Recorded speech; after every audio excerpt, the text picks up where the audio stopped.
Hello everyone, welcome to सानी study. आज हम बहुत ही आसान तरीके से एक ड्रम ड्रॉ करना सीखेंगे, फिर उसमें गले भी करना सीखेंगे। सबसे पहले इसकी स्टिक बना रहे हैं। अब ड्रम ड्रॉ करेंगे हम।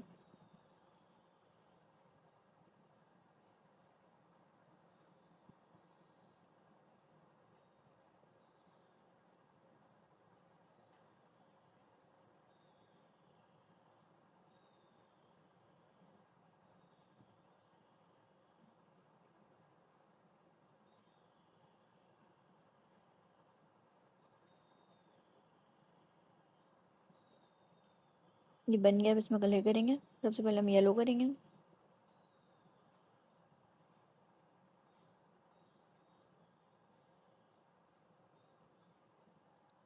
ये हो गया, अब ग्रीन करेंगे।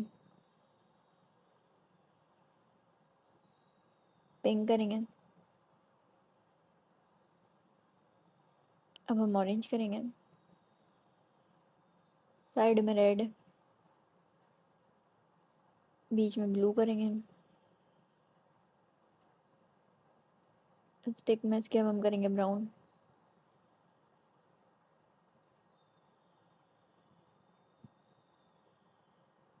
ये हमारा ड्रम बन गया। Thank you.